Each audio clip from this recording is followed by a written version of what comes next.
Y ahí iniciamos a grabar. ¿Qué tal? Buenas noches, ¿cómo están? ¿Qué ha habido de nuevo? Mucho frío, mucho calor. Pues donde está Sherry creo que mucho frío. Aquí mucho frío. Sí se ve, ¿eh?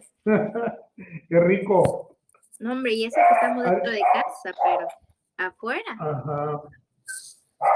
Sí, haría bien un poco aquí, mucho calor. Bueno, hoy vamos a iniciar vamos a echarle un vistazo a una secta, a otra más. Ya estuvimos por la astrología, ya pasamos por el catolicismo, que fue el que más tiempo nos llevó. Creo que nada más, ¿verdad? Bueno, ok, pues vamos a apurarnos. Sí, entonces mientras más rápido me escuchen, más rápido terminamos. ¿Sí? Ok, vamos a iniciar hoy, a ver, ¿de qué se tratan los mormones? Todos hemos escuchado hablar de los famosísimos mormones y los hemos visto alguna vez o incluso tal vez nos han visitado, ¿no? No son tan insistentes como los testigos de Jehová, pero porque se rigen de otra manera, son más de contactos, de las amistades de algún miembro, y entonces como que por recomendación, ¿no? De tú crees que le gustaría, en ese sentido se me hacen más educados, ¿no? No son tan aferrados de llegar a tirar la puerta a las 7 de la mañana y a querer que uno se pare bajo el sol, prácticamente a discutir, ¿no? Una hora ahí, tipo los testigos de Jehová, que me hace pensar en una frase que escuché esta semana, y yo creo que aplica muy bien para todos nosotros como cristianos. Escúchenla bien, porque es una frase que nos va a servir a todos y nos abre de pronto los ojos a una realidad, ¿no? Y este pastor decía el domingo en su predicación,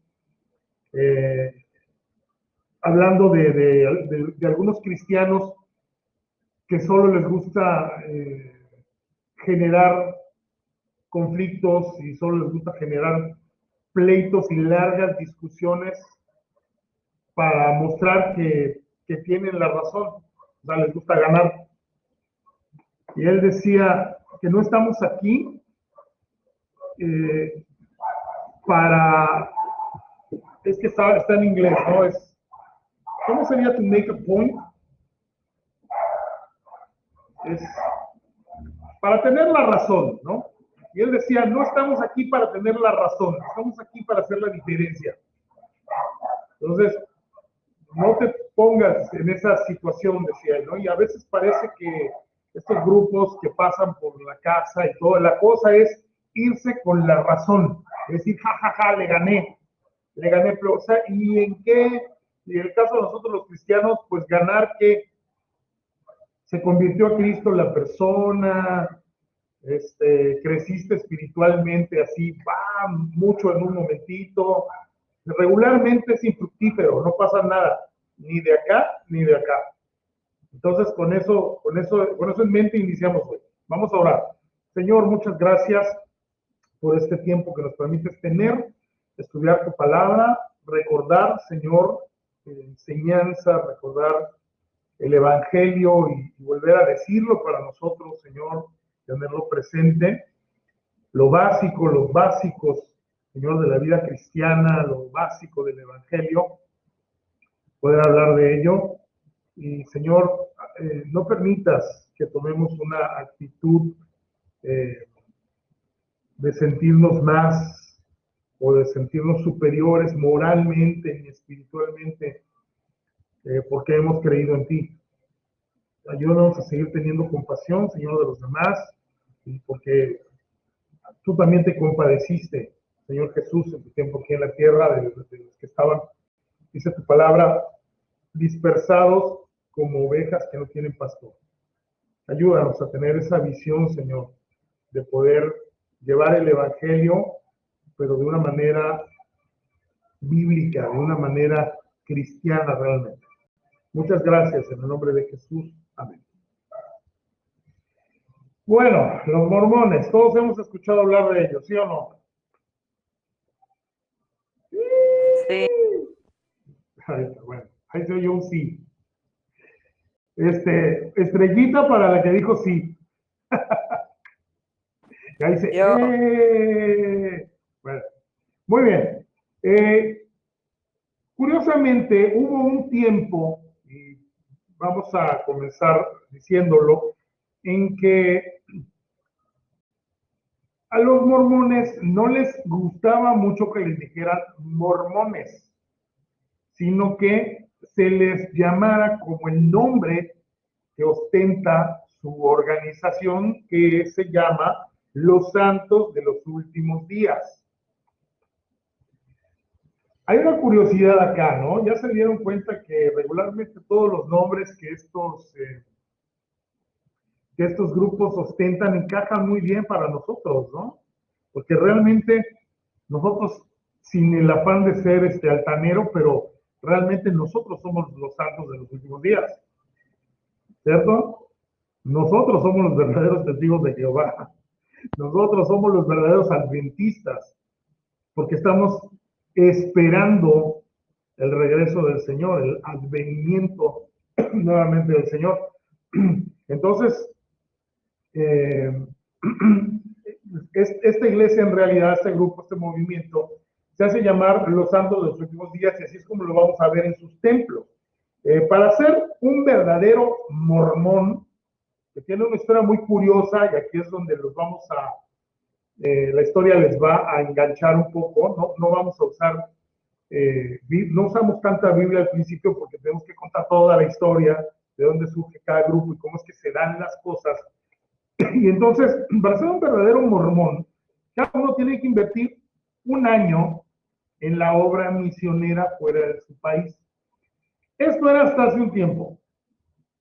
Tengo entendido que ahora se ha suavizado un poco la cosa, pero lo óptimo, tal como suele pasar, por ejemplo, con el Islam, para que un musulmán se pueda regodear en llamarse a sí mismo musulmán, tiene que hacer una visita a la Meca por lo menos una vez en su vida.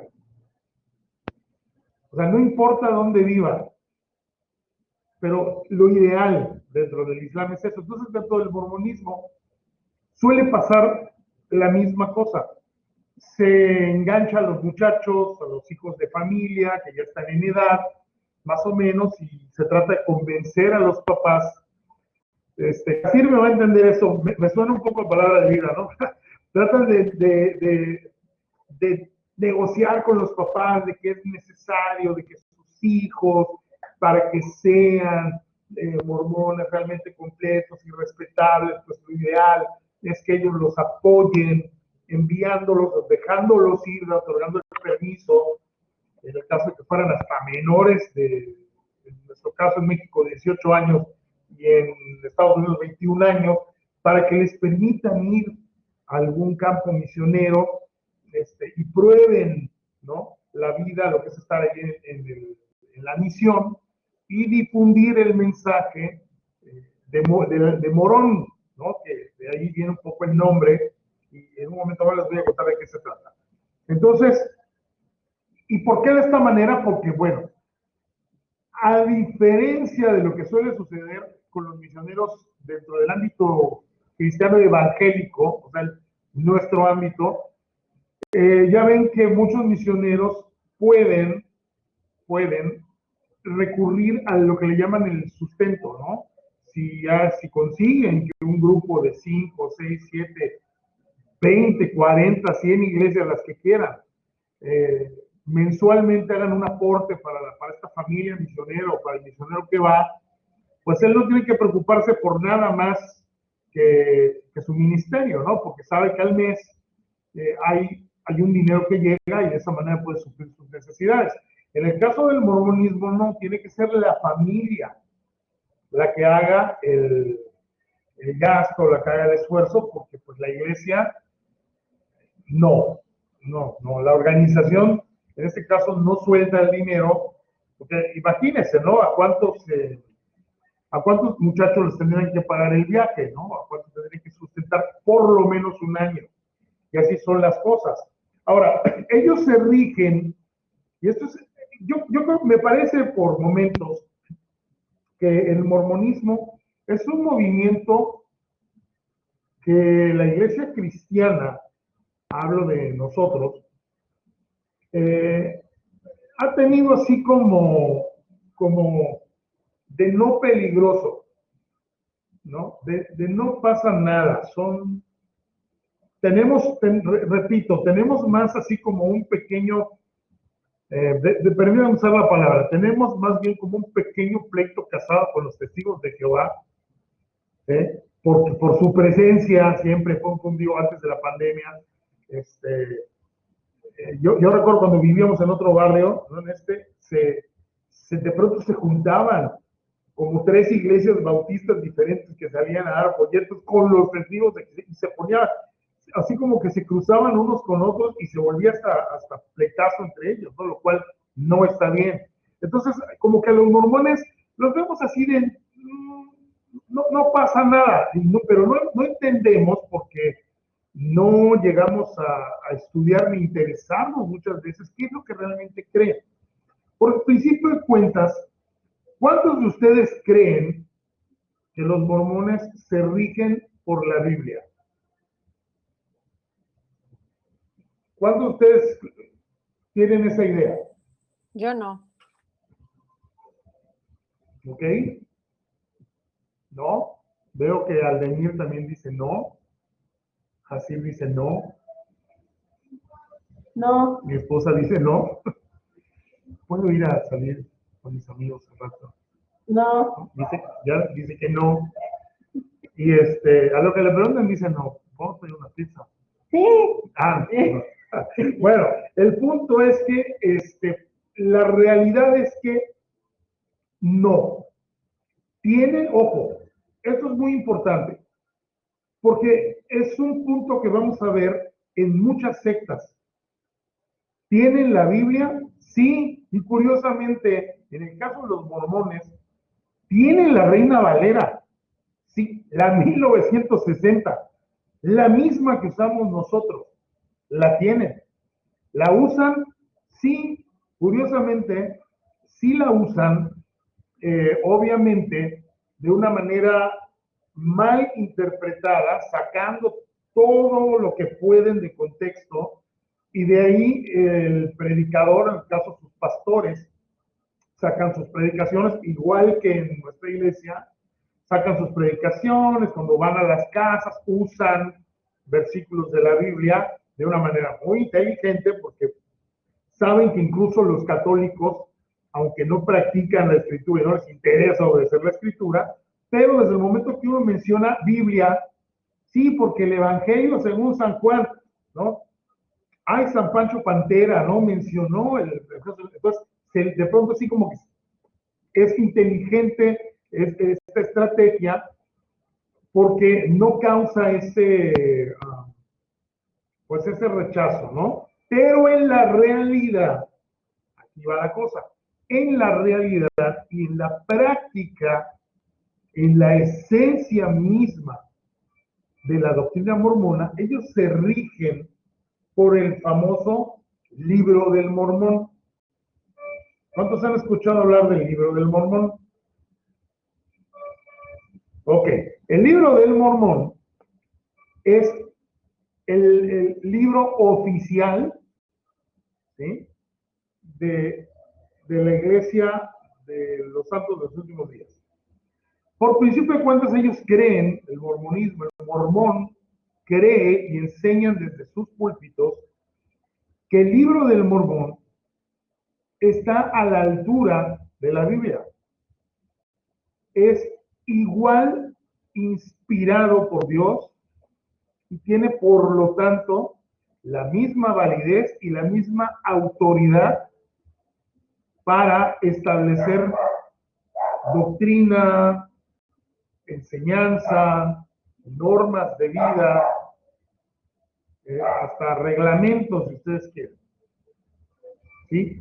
y hay un desbalance ahí, porque una cosa es afuera, lo que les he contado, que de pronto citan la Biblia, pero otra cosa es adentro del templo. Porque lo que suelen enseñar en sus discipulados y esta clase de cosas está realmente basado sobre el libro del Mormón y no sobre la Biblia. No podemos saber esta clase de cosas porque nosotros no pertenecemos a esta iglesia, perdón, y por lo tanto no asistimos a sus cultos, entonces no sabemos. Yo nunca he estado adentro de un templo mormón. ¿Alguno de ustedes ha estado? Yo sí, iba cuando estaba chavo a unas reuniones porque una señora conocida mía me invitó. Ah. ¿Y más o menos te acuerdas de algo? Sí, bastante. Es que esa señora no tenía hijos y yo no tenía padres. No, mi papá me corrió de mi casa y yo fui a vivir a su casa y me llevaba a la iglesia. Pero fíjate que yo veía mucho, las reuniones de ellos eran así como que demasiado amigables, se reunían a comer y todo, pero luego te forzaban a entrar a fuerzas a un taller. Tú podías escogerlo, pero pero había niveles. Los que estaban preparados iban sí, así ya, pues yo fui como 8 o 10 veces a sus reuniones. Es una cosa, sí, gracias, Aldemir. Es una cosa así medio que pareciera masón, ¿no? Y es que vamos a ver un poco de la vida del fundador. Resulta que el fundador militaba dentro de la masonería. Entonces, se piensa que de ahí tomó esta cuestión de los niveles y los cuartos secretos que existen en los lugares a los cuales la visita y los miembros de un cierto nivel no pueden entrar. Bueno, la historia es esta. El libro del Mormón está dividido en 15 partes. 15 partes. Fue publicado por primera vez en 1830. ¿Cuándo se inventó la Coca-Cola? Yo creo que más o menos, ¿no?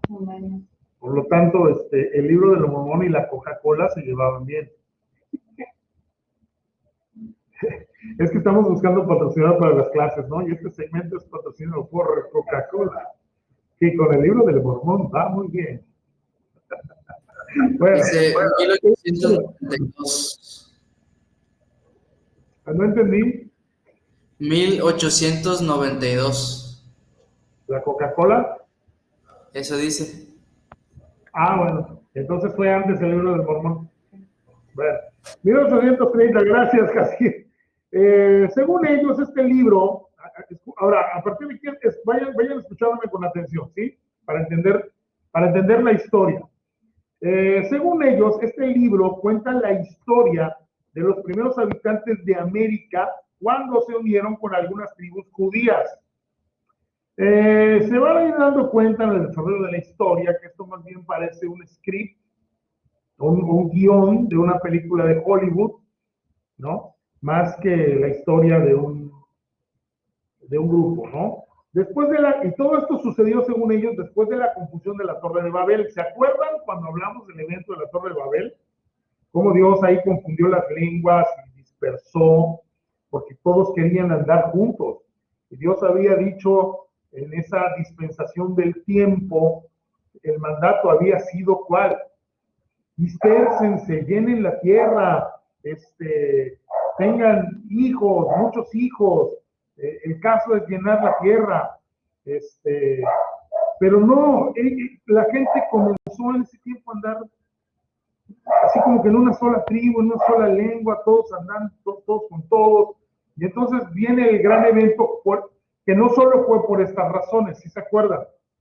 Que Dios tuvo que dividir, marcar los idiomas y dividir a la gente, uno, porque no se querían dispersar, y dos, por altaneros. Porque en su corazón, ellos vuelven a la maldad que habían practicado antes del diluvio.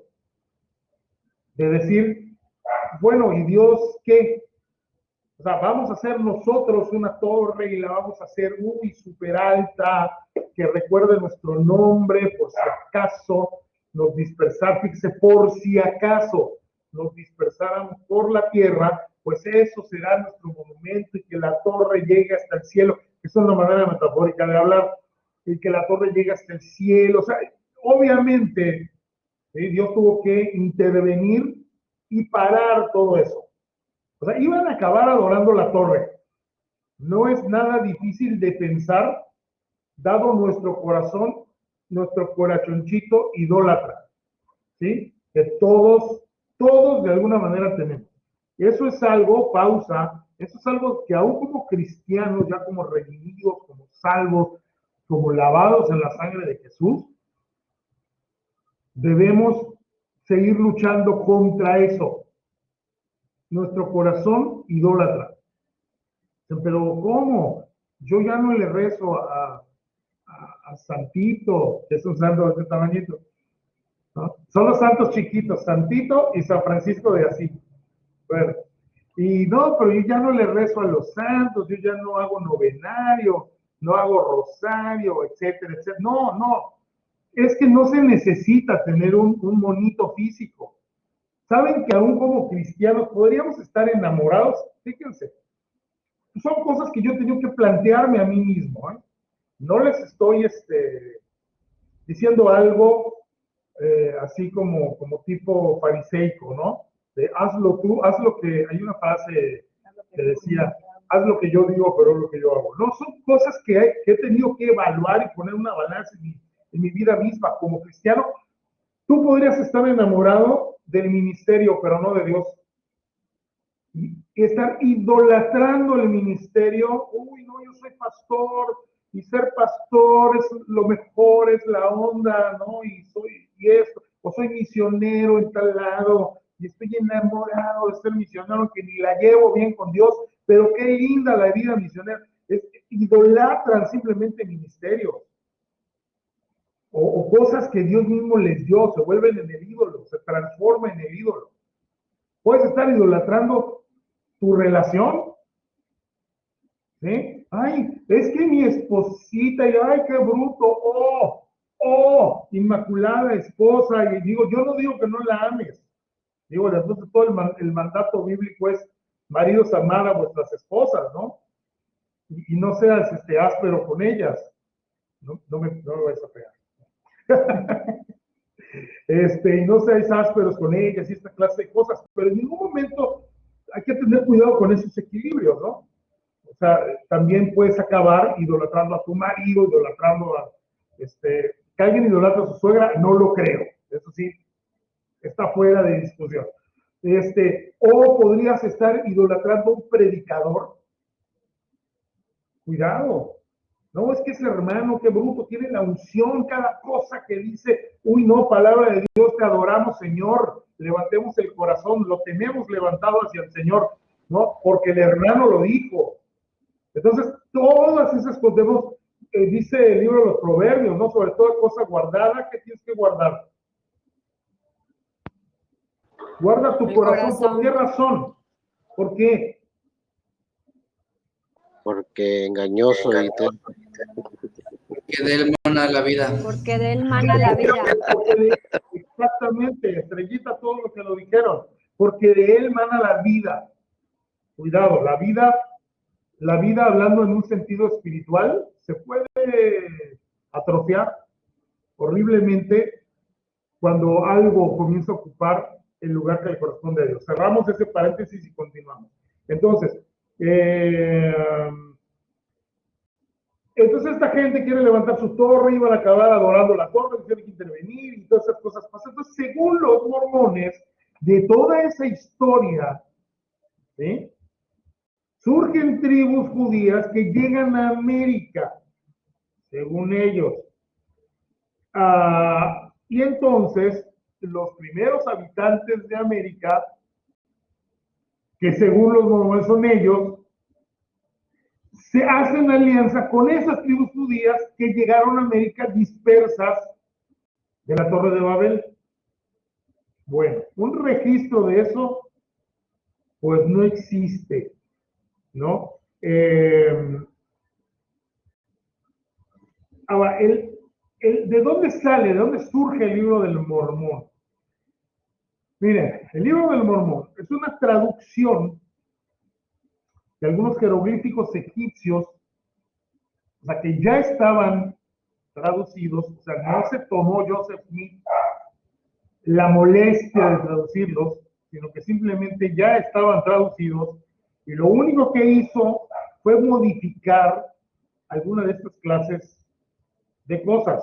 Y según José Smith o Joseph Smith, como se llama el fundador de los mormones,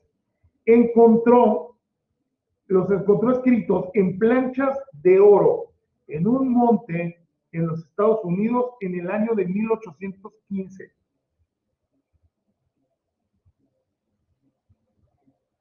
A ver, para 1815, la fiebre del oro ya estaba desatada en esa zona de Estados Unidos. No entiendo un poquitín que te encuentras unas planchas de oro y no corres al empeño, ¿no? O a ver de qué manera te deshaces de ellas. Entonces, dice que junto con las tablas, aquí es donde viene todo lo que nos hace dudar, ¿no? Ya de por sí. Se encuentran unas planchas de oro. En esas planchas de oro hay unas escrituras que él no entiende, según él, y que estaban escondidas en este monte.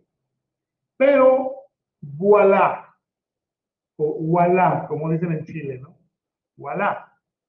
Junto con estas planchas se encontró lo que él definió como unos anteojos mágicos. ¡Wow! Unos anteojos mágicos con piedras preciosas incrustadas en arcos de plata. No entiendo por qué no de oro. Pero el caso es que eran unos lentes como los que usa Elton John. Yo me imagino que así se veía, ¿no? Sus lentotes de Elton John incrustados de piedras preciosas que casualmente estaban a un lado de las planchas. Y entonces él se pone estos lentes, ¿sí? Y al ponerse los lentes, pudo leer, pudo entender lo que estaba escrito en las planchas de oro. ¿Cuántos habían escuchado esta historia? Porque ya les veo haciendo así como... Yo no. Oh, bueno, ahí está. Ok, el caso es que comenzó a leer los jeroglíficos gracias a esos lentes y se le apareció un ángel llamado Moroni. Este ángel Moroni le dijo que nadie más podía leer esas planchas y mucho menos ver ni las planchas ni los lentes. O sea, según José Smith, la orden de poner eso al idioma local, o sea, en inglés, tuvo que hacerse porque el ángel le dijo, mira José, Pepe para los amigos, le dijo, mira José, nadie puede ver esas planchas, tú eres un privilegiado de Dios que te permite verlas, te ha dado esos anteojos para que puedas entender, pero nadie más puede verlo. Entonces, dice que José Smith tomó las planchas, tomó los anteojos, se fue a su casa, instaló una cortina, llamó a su mejor amigo, es en serio, llamó a su mejor amigo y le dijo que se pusiera del otro lado de la cortina, el amigo no podía ver, para que no viera, y le dijo, vas a escribir todo lo que te voy a dictar, pero no puedes ver. Y de esta manera, detrás de una cortina, el amigo suyo recibió todo el dictado de lo que es el libro del Mormón.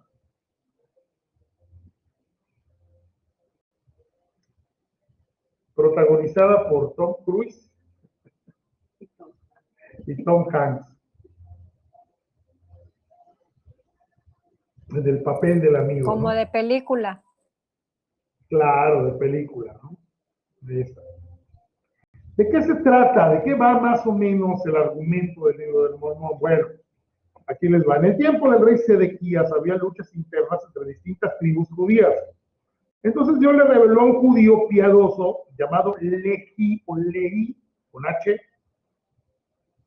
¿Qué sería? Como, pues sí, ¿no? Para que suene así como, ¿cómo se llama? Como oriental, digamos que es Lehi, ¿no? Y entonces, este tal le dice Dios a este judío piadoso llamado Lehi que tenía que irse con sus hijos Lemuel, Nefi, Sam y Lamán, porque sus vidas corrían peligro, ahí donde estaban. Se pelearon, recuerden que les acabo de mencionar que eran luchas internas entre distintas tribus judías, y entonces se acaban peleando estos personajes, y lo que ustedes van a escuchar ahorita, lo que les voy a decir, es algo que a ciencia cierta no estamos seguros si la iglesia mormona actual se ha retractado o no se ha retractado de esto. Y ahí les va. Resulta que se pelean estos personajes entre ellos, y entonces Dios castiga a los lamanitas. ¿Y cómo se imaginan ustedes que los castiga?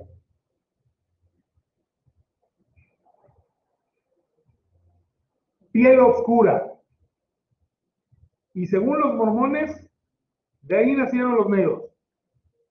Y eso fue el castigo que Dios les puso, dejarlos negros. Así lo enseñaban. Perdón, pero así lo enseñaban.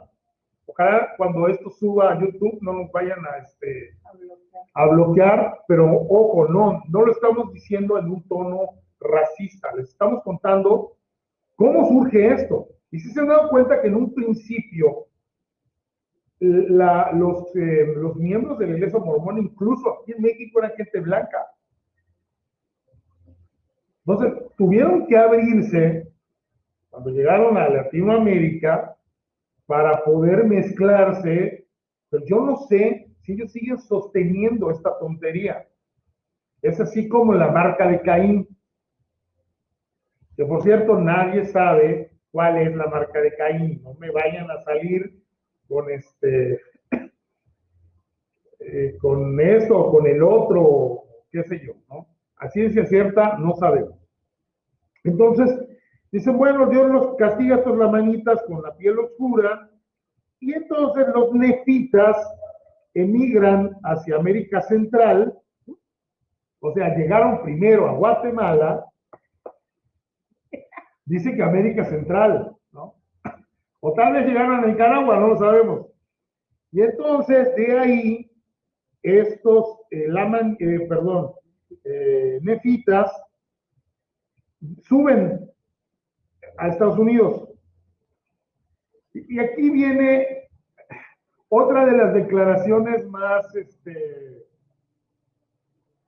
pues no sé, ¿no? Todo esto es tan fantasioso, porque dice que cuando estos nefitas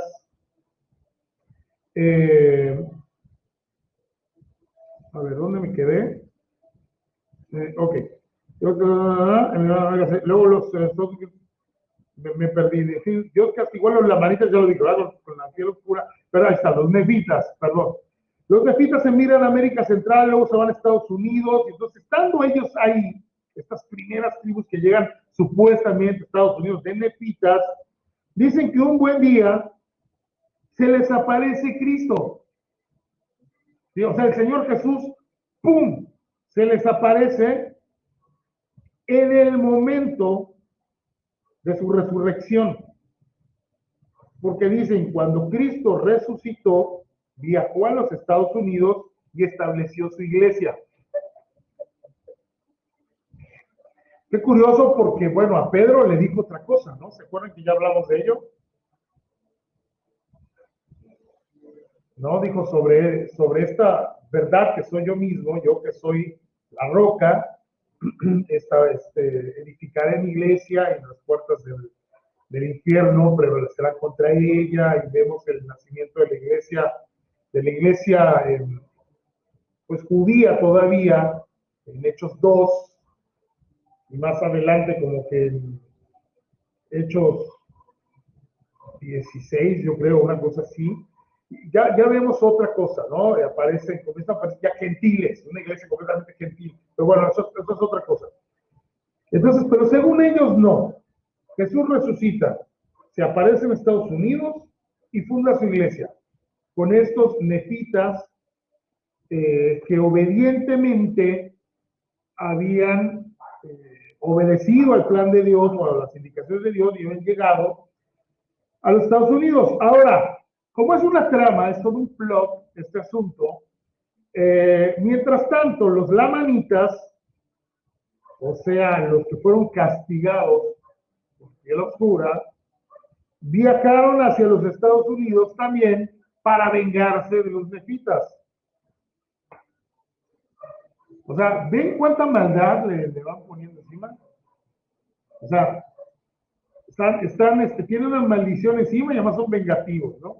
Viajaron hasta aquí para vengarse de nosotros, la iglesia del Señor. La batalla se libró, según ellos, en las laderas del monte Cumora. Yo creo que es en Utah, ¿no? En el monte Cumora se libra esta batalla y dice donde murieron todos. O sea que ni para pelear ni los unos ni para los otros aparentemente eran buenos. Se murieron todos, menos el hijo de Mormón. El hijo de Mormón, que resulta que es el ángel Moroni.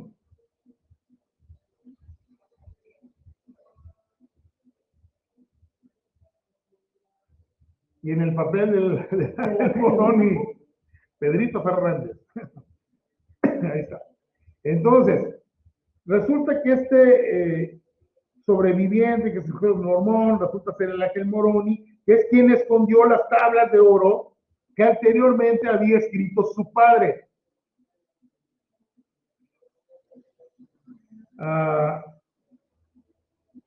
1500 años más tarde, la vieron así como en Bob Esponja, que dicen 4 horas después.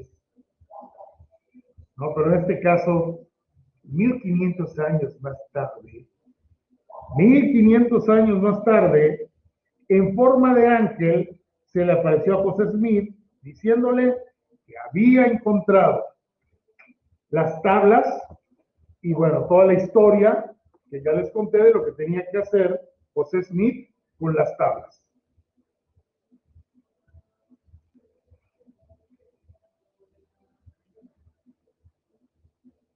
Ahora, ¿puede ser esto realmente cierto? La pregunta es, ¿qué revelan las investigaciones? Miren, un escritor llamado Salomón Spaulding, a principios del siglo XIX, escribió una novela ficticia. Aquí nos vamos a dar cuenta que el libro del Mormón son retazos de una cosa pegadas con otra. Escribió una novela ficticia sobre los primeros habitantes de América. Y el título de esa novela era Manuscritos encontrados. Pueden buscarlo, googlearlo y por ahí anda esta información. Dice, el autor llevó los manuscritos a un impresor de apellido Patterson. Recuerden que era otra época y era un poquito complicado de pronto, sobre todo en una América naciente, llevar todo un registro. No estaba tan organizado como, por ejemplo, toda la cronología y todos los, ¿cómo se llaman? Los cronistas judíos, ¿no? Que eran, prolijos en lo que hacían, e incluso al escribir, bastaba con que no sé si ustedes sabían esto, estos cronistas, estos escribas, bastaba con que una letra saliera mal para que inmediatamente esa hoja completa fuera destruida. Porque los judíos decían, no podemos equivocar ni la palabra de Dios, el Pentateuco, lo que ellos conocían, ¿no? La Torah y todo esto, no se puede equivocar, pero también las cosas cotidianas de la sociedad, como son las genealogías, y eso que era tan importante para los judíos, tampoco se pueden equivocar. O sea, porque no vaya a resultar que Rubencito, o don Rubén con toda su familia, oye, me lo estás poniendo en la tribu de Neftalí, ¿no? Cuando en realidad ellos son de la tribu de Judá. O sea, esas cosas no pasaban, estaba todo perfectamente controlado, perfectamente vigilado, ¿sí? Por eso es tan confiable, es muy confiable todo este sistema. En el caso de América, una América que está naciendo, que digo, ya, no que están haciendo, sino más bien que ya había sido colonizada, ya los ingleses habían hecho lo suyo y toda esta clase de cosas, estaba la fiebre del oro y todo lo que estaba pasando en ese momento, pero no estaban tan organizados como estas culturas más antiguas. Entonces este hombre lleva su manuscrito, un impresor de apellido Patterson, y todo lo que se sabe, quien no la imprimió inmediatamente, sino que la dejó aparte. Se piensa, y no es mentira, se piensa que fue por falta de un adelanto. O sea, sí te lo voy a imprimir, pero tienes que dar adelanto. O sea, ya vemos que eso no es nada nuevo. O sea, no sé si el señor Patterson le pidió un 25 o un 50%, pero el caso es que este hombre Spalding no le dio nada. Entonces Patterson lo puso a un lado como pendiente. Se quedó ahí 2 años, asentado el libro. El problema es que el señor Spalding, que fue quien escribió la novela, falleció. Pero antes de morir, su voluntad, dentro de todas las cosas que fueron su voluntad, le encarga a un amigo suyo de nombre Sidney Riabon, que era un ex predicador bautista, le encarga que vaya a rescatar la novela. Y entonces resultó ser que este señor encuentra la novela, se hace amigo del impresor, lee la novela y le pareció una buena oportunidad para hacer un fraude. Pausa. ¿Ya ven que esto de los televangelistas chafas de la tele no es nada nuevo? Todo el rollo de vamos a hacer un fraude y vamos a engañar a la gente con esto, otro para sacar ganancia, ¿no? Y es algo que pues ya estaba profetizado, ya lo habíamos hablado de ello, ¿no? Pablo hablando a Timoteo y sus ganancias deshonestas. Y entonces agregó citas bíblicas y con la ayuda de Smith, que por alguna razón se conocían, de esta manera es como ellos componen o escriben el famoso Libro del Mormón. Al principio, José Smith declaró que nadie más que él podía ver las planchas de oro y vivir. O sea, lo aumentó el y vivir. O sea, si alguien osaba querer ver las planchas de oro con sus lentecitos, se iba a morir. Después declaró en presencia de testigos y bajo juramento que a su primogénito le sería permitido ver las planchas. El problema fue que el hijo de John Smith murió muy chiquito. Entonces, no tuvo la oportunidad. Smith dijo después que había 3 personas que habían visto las planchas de oro y los anteojos. Un tal David Whitmer, un tal Martin Harris, que fue quien puso el dinero para la impresión, y que era su amigo de la casa donde se dictó el libro, y un tal Oliver Cowdery, que era un maestro de escuela rural. Después todos estos se retractaron y dijeron que sí, que lo habían visto, pero con los ojos de la fe. ¿No? Entonces, ¿Por qué razón? Pues bueno, no sabemos exactamente. Luego vino el testimonio de 8 testigos. O sea, Smith y compañía estaban, la misión era que se dieron cuenta, miren, cuando, a ver, un poquito de historia, es aquí donde de pronto la clase se hace larga, vale la pena mencionar. Antes de la llegada de los ingleses a los Estados Unidos, recuerden que estaba poblado por tribus nativas, ¿sí? Ahí estaban los Sioux, estaban los Apaches, que después fabricaron triciclos y se hicieron de buen dinero, triciclos y bicicletas, ¿no? Estaban los Apaches, estaban los Sioux, estaban los Cherokees, estaban los,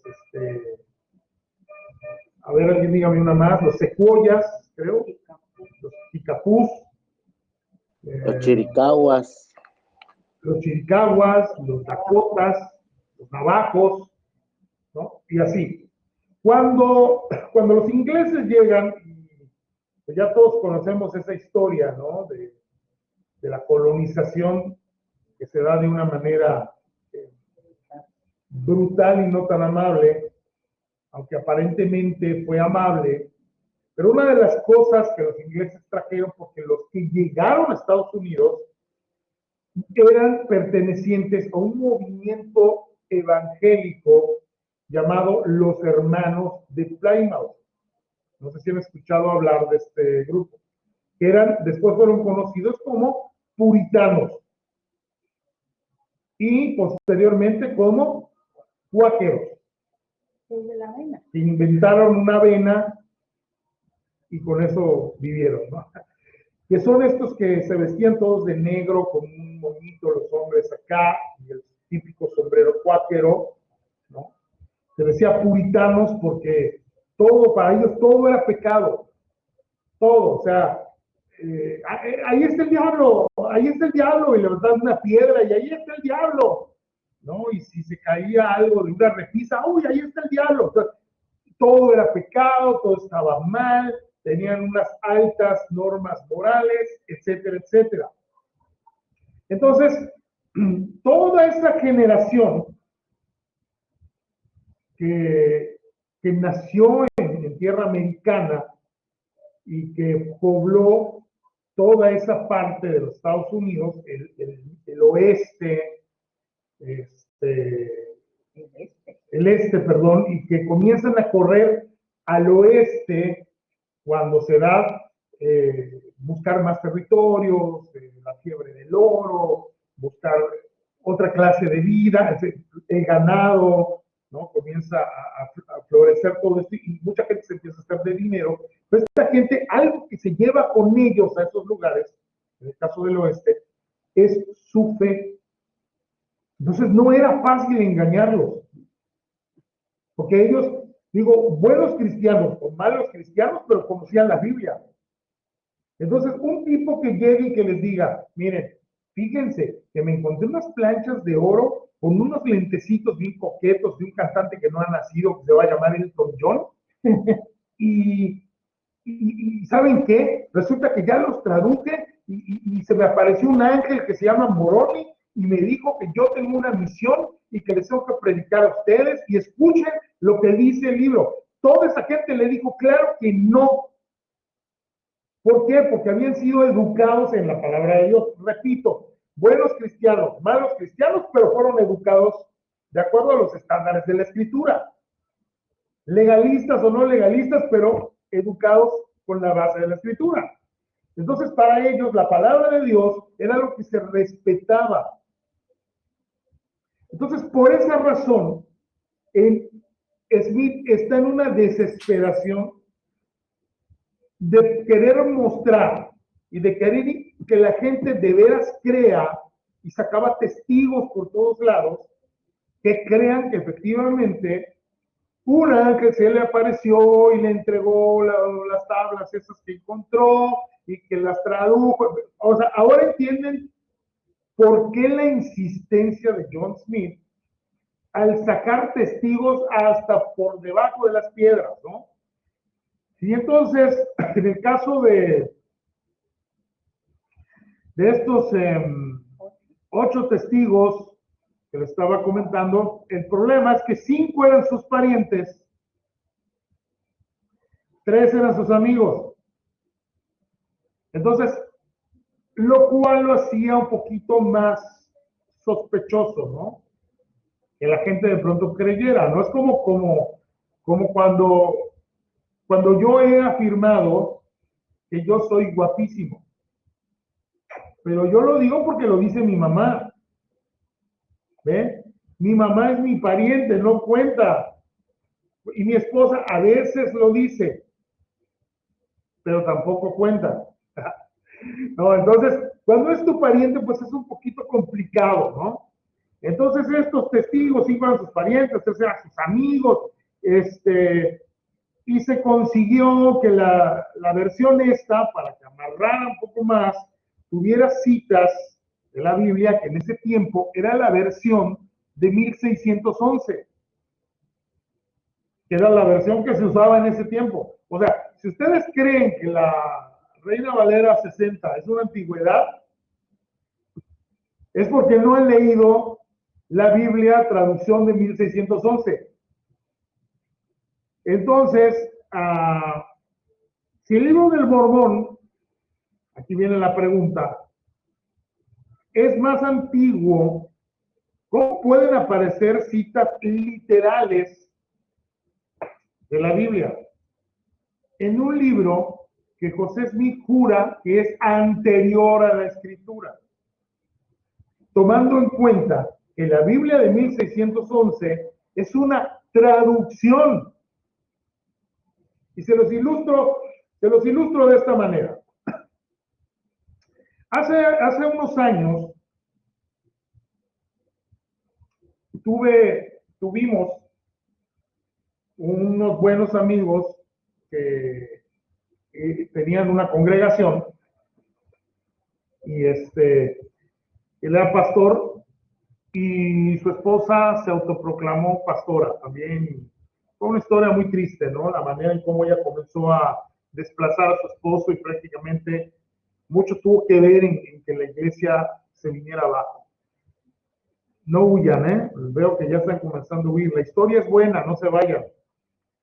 Entonces, nos invitaban y convivimos mucho con ellos porque de veras los queríamos. Entonces, de pronto los acompañábamos en sus cultos. Pero yo me empecé a dar cuenta que lo que él predicaba el domingo, porque en ese tiempo el boom, le estoy hablando hace muchos años, el boom aquí en Chetumal había sido que el sistema de cable había incluido en su programación el canal Enlace, el canal cristiano.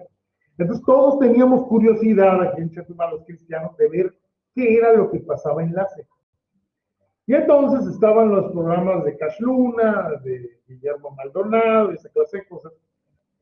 Y de veras se los aseguro, por una mera curiosidad, a veces yo le dejaba un ratito a ver qué es lo que estaba predicando Cash Luna. Lo curioso es que al otro día acompañamos a su culto a este matrimonio, a su congregación, y hacía el mismo sermón de Cash Luna. Pero ojo, con las mismas inflexiones al hablar, con las mismas pausas, con los mismos, con las mismas intensidades, ¿no? Que si se emocionó en una parte y entonces comenzó a decir, así igualito, lo decía. O si tenía que bajar la voz, porque igualito, así. Y entonces nos despedimos de ellos por un poco de roce que hubo. Y entonces vino ahí una situación y le digo, mira, es que no está bien, no está correcto. A ver, no quiero hacer muy larga la historia. No está correcto que tú no te prepares. Cuando uno va a predicar, tiene que preparar. Tú estás predicando lo que Cash Luna predicó el domingo, la semana anterior. No me vas a decir que no. Y entonces su esposa ataca y dice, lo que pasa es que tú no estás en el mover del espíritu.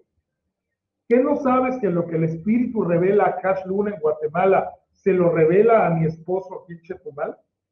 Yo dije, lo mismo con los mismos chistes, con las mismas ilustraciones, con los mismos acentos. Y me dijo, ¿y por qué no? Entonces, es para ilustrarles el fusil. ¿Saben lo que es un fusil?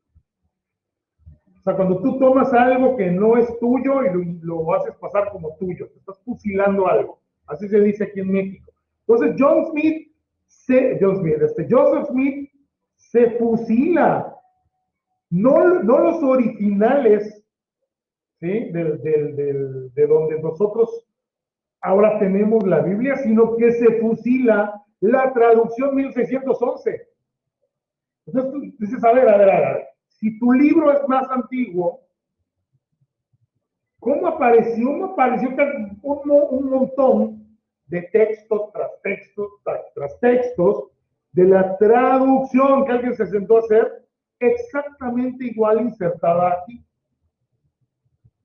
Lo cual hizo todavía más sospechosa para la gente las malas intenciones de don Joseph Smith, ¿no? Entonces, un egiptólogo, por cierto, hizo una revisión de todo este rollo y pues, en su opinión, el 17 de febrero de 1834, este hombre llamado Charles Lampton llegó a la conclusión de que todo eso era un fraude,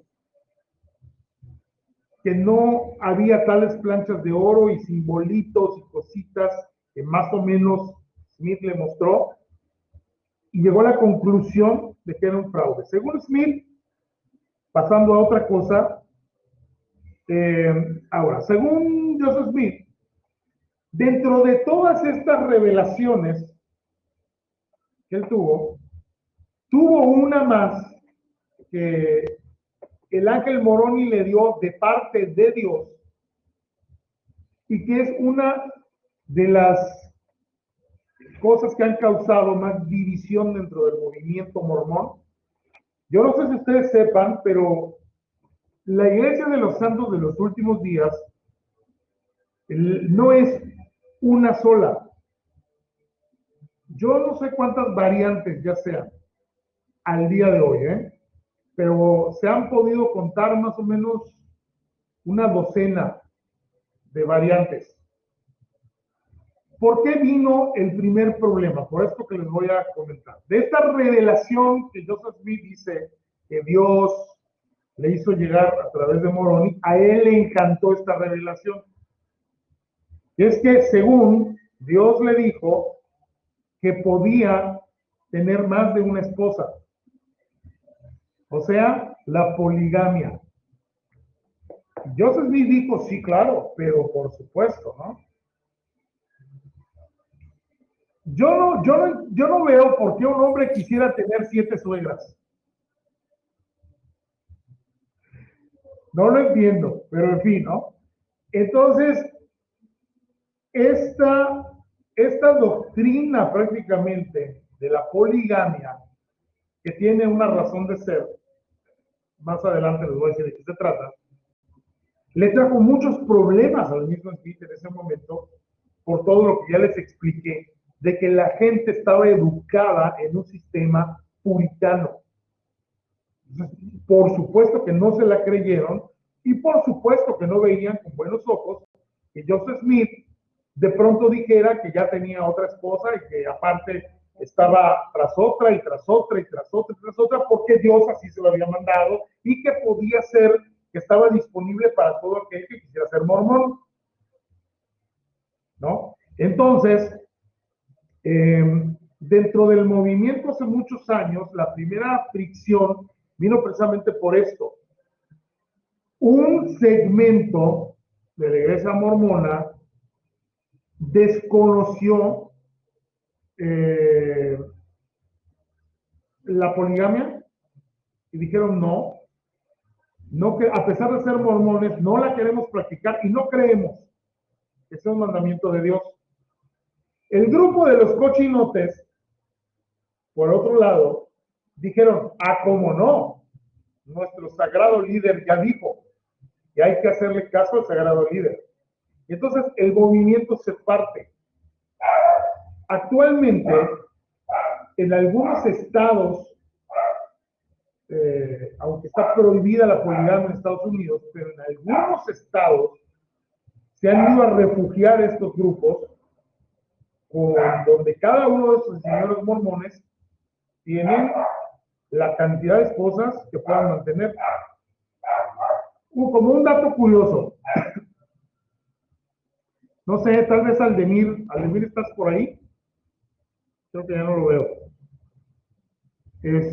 Como un dato curioso, hace más o menos unos 15 años, o tal vez un poco más, se establecieron aquí cerquita de Chetumal, en Ahí un está pueblo llamado Pedro Santos. Todos cuando van para Carrillo Puerto, ven que está pasan el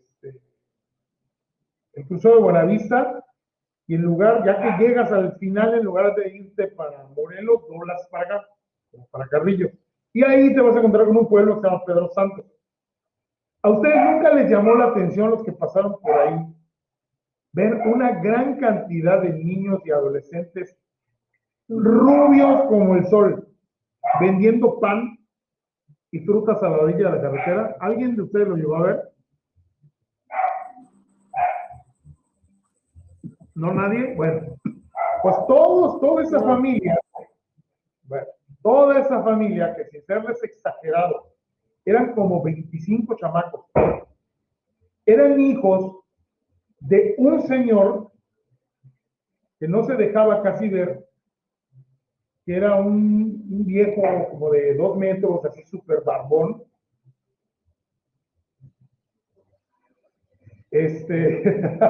No, en serio, así súper barbón, pero grandote.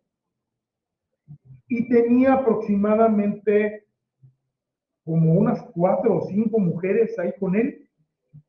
Y uno se pregunta, ¿y dónde está la migración, no? ¿O dónde están las leyes mexicanas que no hacen lo suyo? Pero ahí estuvieron, no sé si ahí sigan, pero estuvieron viviendo muchos años, escondidos en esta parte de México, porque no podían en Estados Unidos practicar abiertamente su poligamia como les hubiera gustado. Se piensa... Siguen ahí. Sí, ¿verdad? Y creo que hacen pie. Siguen allá y tuvieron muchos. De hecho, por ese lugar hay hay mucha gente con güeros de ojos rubios, que todos son hijos de él. Sí, exactamente. Se trajo a sus esposas de Estados Unidos porque hay una cuestión curiosa. Todos esos hijos, él no los tuvo con mexicanas. Se trajo a sus esposas de Estados Unidos. Y ojo, cuando los niños fueron creciendo, las muchachitas sobre todo, fueron creciendo, las fue mandando a Estados Unidos.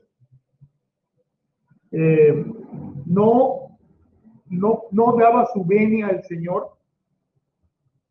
Y eso porque aquí en México, no sé si él tenía armas, pero porque él ni loco decía, eso es lo que a mí me contaron en una ocasión, que se vaya a casar con uno del pueblo, que se vaya a casar con un mexicano. Entonces las mandaba de regreso a Estados Unidos al adoctrinamiento, o ya estaban, tristemente muchas de ellas, ya estaban dadas, ¿no?, a otro hombre del mismo movimiento.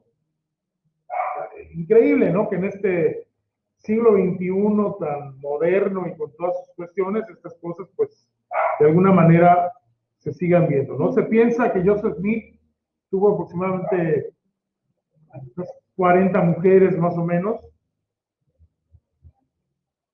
40 suegras juntas. Hasta de 14 años. Imagínense, ¿no? Y algunas menores de edad y cosas así. Por eso esto le valió a Joseph Smith que pues lo tuvieran por charlatán y que al final tuviera pues un triste final, ¿no? Les contaré. un poquito después. Bueno, quisiera avanzar un poco. Nada más con esto vamos a terminar con lo que esto que sigue, que es que el mormonismo y la Biblia. ¿Va? ¿Qué piensan en cuanto a la Biblia? Hasta aquí, antes de entrar, ¿alguna pregunta, algún comentario, alguna aportación?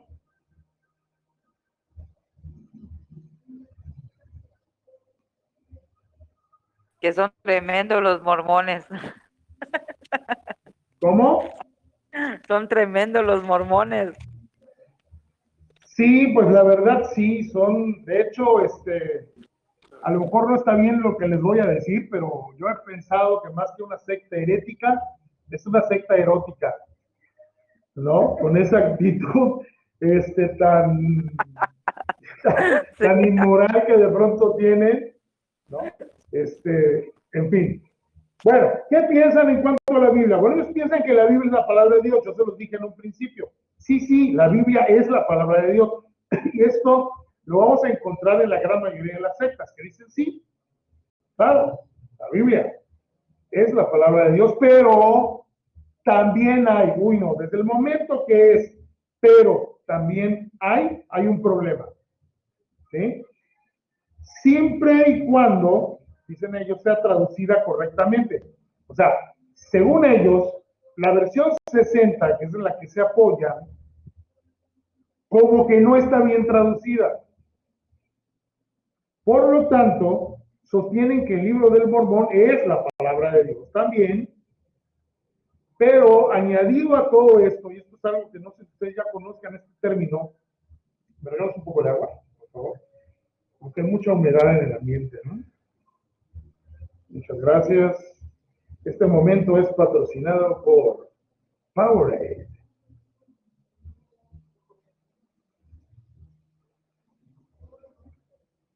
Gracias.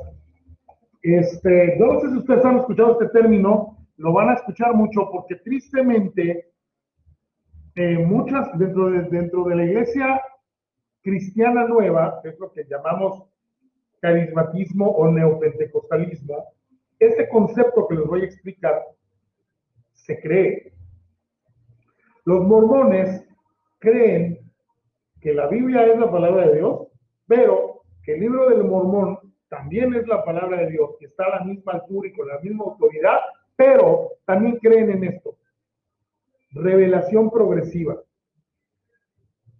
¿Alguien sabe qué es revelación progresiva? Que se va, micrófono abierto, el que quiera. que se va revelando, o sea, por partes. ¿Alguien más?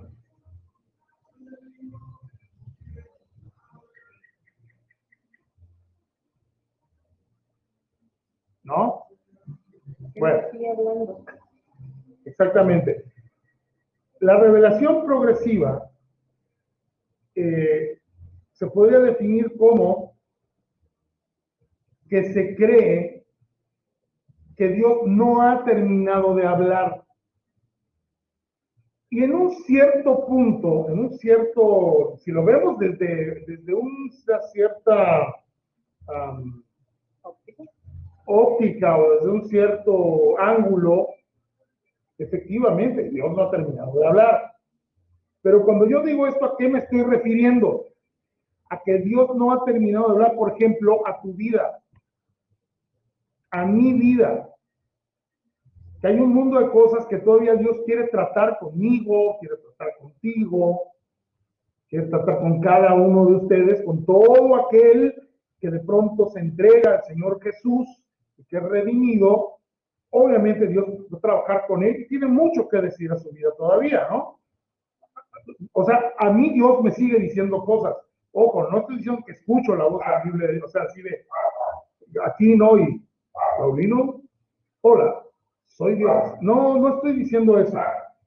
Pero de pronto Dios ha usado gente para que de pronto me ha dicho algo que yo dije, ¿cómo puede ser? ¿No? O el momento de escuchar. A mí me pasa mucho esto y yo espero que a ustedes les pase mucho también porque es un buen indicador. ¿Nunca les ha pasado que están así como en una sequía espiritual y así de cairones, y de pronto un día se animan y dicen, ay, voy a escuchar un sermón. Digo, ahora hay tanto que escuchar en Spotify, en YouTube, hay predicadores excelentes. Y entonces vas y buscas un podcast y dices, ay, mira, el pastor fulano de tal que predica tan bíblico, tan bonito, tan centrado. O hasta no tiene que ser así. Dices, este predicador no lo conozco, pero pues vamos a ver qué tal, ¿no? Y agarras y le pones, ¿no te pasa que de pronto sientes que todo desapareció y te está predicando a ti? ¿Sabes qué es lo que está pasando? Que Dios te está hablando, que Dios te está diciendo algo referente al momento que estás pasando, si estás desanimado, si estás triste, si te sientes solo, si sientes que Dios ya no te hace caso, si tú crees que Dios ya no quiere absolutamente nada contigo, y de pronto, pum, pum, pum, pum, y dices, pero ese señor ni me conoce, ni me había lo he visto, o sea, me dijo cosas, me las estaba diciendo a mí, ¿cómo pudo pasar eso? ¿No? Hay una sobrenaturalidad en esto, no perdamos de vista que Dios es sobrenatural. Le tenemos miedo a este término tal vez, porque sobrenatural más tiene que ver con fantasmas, con ovnis, con el exorcista, ¿no? Y cosas así, pero obviamente Dios es sobrenatural. Te puede hablar a ti, o sea, un día hasta solamente no te vayas a infartar, ¿no? Puede ser que un día tu gato te hable y te diga, oye, no seas tonto, te lo está diciendo Dios, abre la Biblia y compruébalo. Y se da la vuelta el gato y sigue durmiendo, ¿no? Entonces, ¿a qué me refiero entonces con el hecho de decir que Dios no ha terminado de hablar efectivamente si lo vemos desde ese ángulo? A eso exactamente.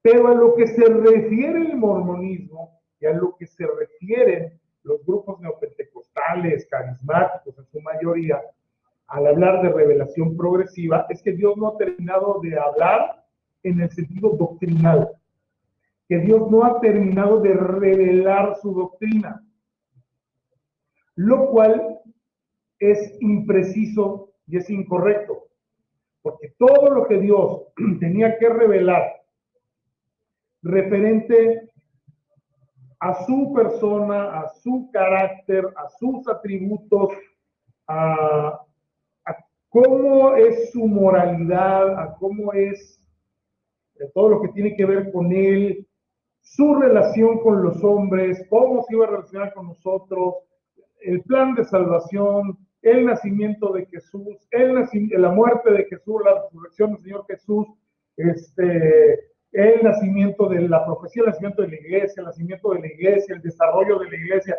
el fin de los tiempos. Ya está, Dios ya lo dijo. No hay nada más que añadir a esto. Entonces, revelación progresiva, por ejemplo, un buen ejemplo sería que a pesar de que Jesús, el Señor Jesús dijo, cuando le preguntaron del final de los tiempos, Señor, ya veo a Pedro, ¿no? Con su super reloj apostólico comando, ¿no? Buscando fechas para anotar en su calendario. Señor, y tú sabrás cuándo pasarán estas cosas, dame fecha, ¿no? Para ponerlo en mi calendario. Y el Señor Jesús les dice a sus discípulos que estaban escuchando, que nadie sabe cuándo será el regreso del Señor. ¿Cuándo? O sea, todos querían saber, pero dinos cuándo. No sé, 27 de septiembre del año 2030. No, Jesús dice no. O sea, ni se gasten en sacar cuentas, en estar averiguando, porque una fecha exacta, un día exacto, una hora exacta, no hay. Pero dentro de los que creen y siguen los movimientos que practican o creen en la revelación progresiva, muchos sí se han aventurado a decir, porque tienen ese mismo tono. Y anoche me habló el Señor, estaba yo en el Espíritu, allá en mi cuarto, y el Señor se me reveló y me dijo, Así con voz de trueno me habló y me dijo, atento al final de los tiempos, porque el año que viene, en este mismo día y en esta misma hora, regresaré y haré una gran obra y todo ojo lo verá. Y ahí va corriendo a decírselo a su congregación y a decirlo a todo el mundo, al que lo quiera creer y a esparcir el pánico sobre algo que no puede ser, porque ya está revelado de qué forma esto iba a pasar. Entonces, revelación progresiva es hablar como de parte de Dios, pero cosas que Dios no ha dicho. ¿Sí? Y esto tiene que ver con profecía mayormente y con doctrina. Yo recuerdo que hubo un boliviano que era muy famoso, que yo no me acuerdo su nombre, de nombre raro.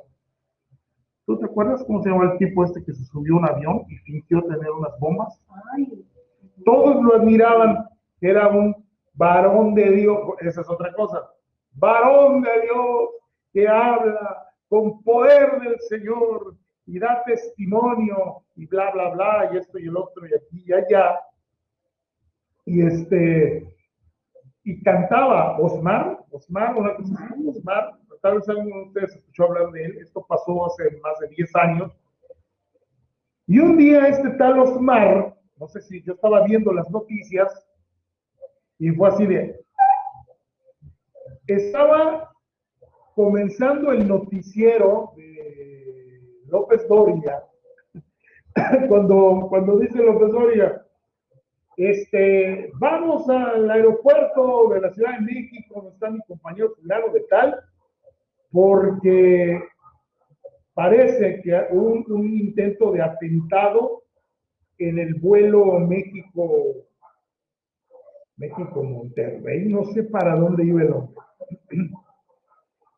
Y entonces pasan los minutos, se iban enlazando, regresaban al estudio, regresaban al aeropuerto. ¿Y cuál fue la sorpresa? Que cuando por fin regresan, dicen es que ya lo agarraron y lo están bajando en este momento del avión la Policía Federal, era ese tal Osmar, que lo llevaban esposado, lo habían bajado del avión y lo llevan a un hangar donde ya te ponen una mesa para conferencia y ahí lo tienen presentado, ¿no? Y le preguntan que exactamente, que explique qué es lo que había querido hacer. Resultó ser que unas cajas de jugo Jumex las había llenado con arena y se las había amarrado alrededor del cuerpo. ¿Nadie se acuerda de esto? ¿No? ¿A nadie le suena, no? ¿Más o menos? Bueno. Y entonces dijo, sí, pero ¿por qué lo hizo? ¿Por qué fingió? Hubo gente que se desmayó, hubo gente que casi le dio un infarto. O sea, imagínate que estás arriba de un avión y un loco se para diciendo, escúchenme todo lo que tengo que decir, si no hago explotar unas bombas que traigo aquí. Y te muestra unas cajas que están con cinta plateada y tú no ves que sean cajas de jugo. O sea, lo mejor que te puede pasar es que te dé diarrea. Pero lo peor que te puede pasar es que te dé un infarto. O que primero te dé diarrea y después un infarto y entonces algo así, ¿no? El caso es que, dice él, este hombre lo justificó así. No pierdan de dónde estamos. Estamos hablando de revelación progresiva. Y él dice, bueno, lo hice porque Dios me dijo. O sea, por principio, cuando ya estamos mal. ¿Sí? Porque Dios no va a hacer o le va a mandar a alguien que haga una tontería de ese calibre, poniendo en riesgo, ¿sí?, las vidas de un montón de gente, y aparte que es una mentira. Se llama Josmar. Josmar, exactamente. Josmar, sí. Josmar. El caso es que al final dijo él que porque Dios le dijo que diera un mensaje sobre el regreso del Señor y que por eso lo hizo. Yo me quedé pensando, después de ver, por cierto, que tenía el hombre de sus pertenencias, ya ven que les quitan todo, y curiosamente la cámara mostró las pertenencias de este tal Cosmar. Me llamó la atención un reloj Rolex Oyster Perpetual, cuyo valor oscila más o menos en los 60 u 80 mil pesos. Pregunta para el señor Cosmar que yo le hubiera hecho. ¿Por qué decir y exponer en boca de Dios y dejar en vergüenza a Dios? ¿Por qué no vender su reloj, comprar tiempo en televisión o en las radios, grabar un mensaje, distribuirlo y decir, a ver México, atentos porque tengo un mensaje de parte de Dios? Creo que hubiera sido más fácil. Pero ven cómo esta gente se deja llevar por esta clase de situaciones. Dicen, es que Dios me revela cosas, decía este cuate, ¿no? Y Dios me habla y Dios me dice que yo les diga y que yo les esto y que yo les el otro. Sí, pero no de esa manera, no. No creo, yo jamás creí, aunque hubo gente que decía, bueno, puede ser, ¿no? Porque Cosmar es un hombre de Dios. No, un hombre de Dios no hace eso, para empezar. Jamás yo creí y ni he creído que Dios me lleve al extremo de agarrar una ametralladora, entrar a un lugar cerrado como, no sé, una sala de conferencia y decir, al primero que se mueva, lo mato. Escúchenme porque tengo un mensaje de Dios. Oye, ¿eres islamista o cómo? O sea, Dios no actúa de esa manera. Entonces, mucho cuidado con esta cuestión de la llamada revelación progresiva, que tiene que, el lado negativo es lo que afecta, añade o quita a la escritura en cuanto a los temas, ¿cuáles? Proféticos y doctrinales. Mucho cuidado. En ese sentido, Dios ya ha hablado. ¿Estamos de acuerdo con eso? Entonces, Sí. para concluir, muy bien. Creen en la revelación progresiva, pero además tienen libros suplementarios. O sea, no solamente es la escritura, o sea, no solamente es la Biblia, la palabra de Dios, no solamente es el libro del Mormón, sino que complementan la Biblia con un libro llamado La Perla de Gran Precio, que es si eres mormón, es un must have. O sea, lo tienes que tener, según ellos. Y otro llamado Doctrinas y Pactos. La Perla de Gran Precio y Doctrinas y Pactos. Pero además, creen en visiones y que esas visiones tienen la misma autoridad y el mismo peso que las cosas que todos estos libros, incluido la Biblia, contienen. O sea, que si un día uno de ellos comió pizza de hongos y los hongos eran alucinógenos y soñó que Dios le hablaba y que Dios le decía una incoherencia, va a ir a decirlo a la iglesia, Dios me habló y me dijo esto, me dijo el otro, aunque contradiga la palabra de Dios, pero como Dios se lo dijo en visión, por lo tanto, tiene el mismo peso y tiene la misma autoridad. ¿Sí? Para la próxima semana vamos a terminar con esto en cuanto a qué piensan sobre Dios, Jesús, la salvación, una doctrina fundamental que es el bautismo por los muertos y un poquito más sobre la poligamia. Antes de terminar, preguntas, comentarios, dudas, ahora. Yo quisiera leerles unos versículos nada más.